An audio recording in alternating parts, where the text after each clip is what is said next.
আপনারা সকলেই জানেন ভারতবর্ষে সমকামী সম্পর্ক বৈধ।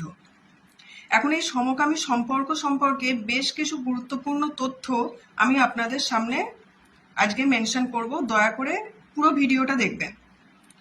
এখন প্রথম প্রশ্ন হচ্ছে, সমকামী সম্পর্কটা বৈধ, কিন্তু সমকামী বিবাহ কি ভারতবর্ষে বৈধ? এই ব্যাপারেও আমি আলোচনা করব, সেটার জন্য আপনারা একটু ওয়েট করে পুরো ভিডিওটা দেখবেন। আমি প্রথম থেকে শুরু করছি। Section 377 of IPC, Indian penal code. এই ইন্ডিয়ান পেনাল কোডের একটা সেকশন ছিল, সেটা হচ্ছে 377। তো এই সেকশনে বলা হয়েছিল আনন্যাচারাল অফেন্স, মানে আনন্যাচারাল অফেন্স মানে যে অফেন্সটা মানে এগেনস্ট নেচার, মানে এগেনস্ট নেচার আপনি যদি কোনো যৌন সম্পর্ক স্থাপন করেন সেটা হবে পানিশেবল। এখন এই সেকশনের ভিত্তিতে আগে বহু সমকামী সম্পর্ককে পানিশমেন্ট দেওয়া হয়েছিল, কিন্তু একটা সময় হলো 2009 সালে দিল্লি হাইকোর্ট বলল যে এই সমকামী সম্পর্কটাকে মানে নেচারের এগেনস্টে কোনো পানিশেবল অফেন্স বলে দেখা যাবে না।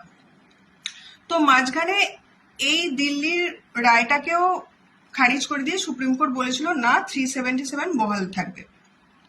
কিন্তু পরবর্তীকালে একটি গুরুত্বপূর্ণ মামলায় এটা ডিসিশন হয় যে 377-এ যে মানে অফেন্স এগেনস্ট নেচারের কথা বলা হয়েছে, সেই অফেন্সটার মধ্যে সমকামী সম্পর্ককে ধরা যাবে না।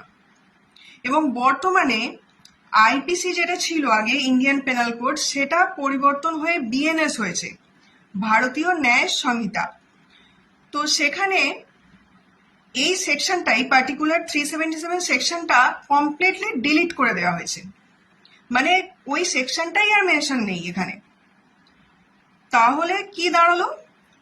এবার আমি এত জটিল কেসের জাজমেন্টগুলো বলছি না, আমি জাস্ট স্কিপ করে করে বললাম যে সুপ্রিম কোর্ট থেকে এটা অর্ডার দিয়ে দিয়েছে যে সমকামী সম্পর্ক কোনো অফেন্স নয়। দুজন পুরুষ বা দুজন নারী তারা নিজের ইচ্ছাতে যদি সম্পর্কে জড়ায় তাহলে সেটা কোনো অফেন্স হচ্ছে না, এবং তারা একসাথে লিভ ইন করতে পারে, সেখানে কেউ বাধা দেওয়ার নেই। এবার একটা প্রশ্ন আসছে, লিভ ইন তো করছে, কিন্তু তারা কি বিবাহ করতে পারবে?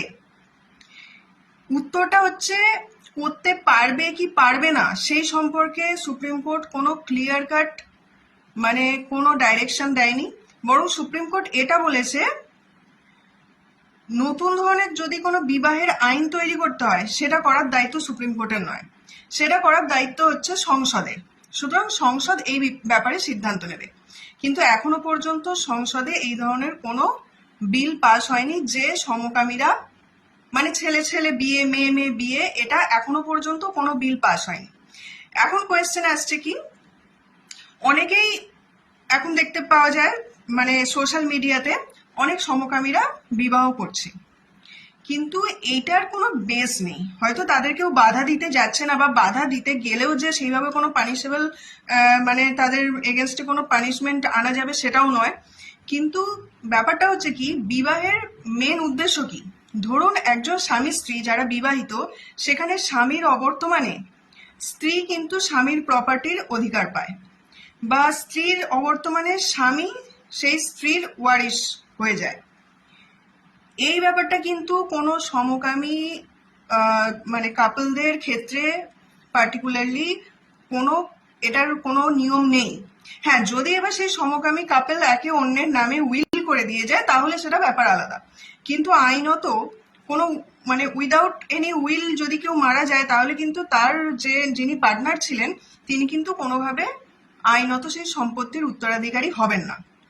ঠিক আছে, এই হয়ে গেল মানে উত্তর আপনাদের, যে সমকামী সম্পর্কটা ভারতবর্ষে বৈধ, কিন্তু সমকামী বিবাহ এখনো পর্যন্ত ভারতবর্ষে বৈধ নয়। তবে এখনো পর্যন্ত একটা পেন্ডিং কেস আছে, যেটা হচ্ছে কিছু ট্যাক্স ফ্রির ব্যাপার আছে, যে স্পাউস হলে কোনো কোনো ক্ষেত্রে ট্যাক্সের ক্ষেত্রে কিছু মানে ডিসকাউন্ট পাওয়া যায়, সেই একটা মামলা এখনো পর্যন্ত সুপ্রিম কোর্টে চলছে, কিন্তু এটা এখনো পর্যন্ত নিষ্পত্তি হয়নি।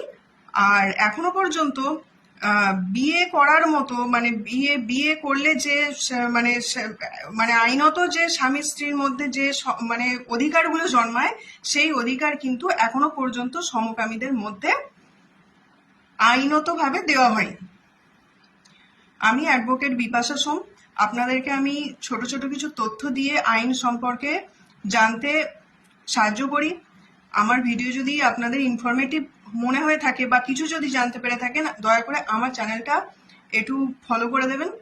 আর আমাকে কমেন্ট করে জানবেন যে সমকামী বিবাহ কি ভারতবর্ষে চালু হওয়া দরকার, বা সরকারের কি এখন এই সমকামী বিবাহ নিয়ে কোনো বিল পাস করা উচিত।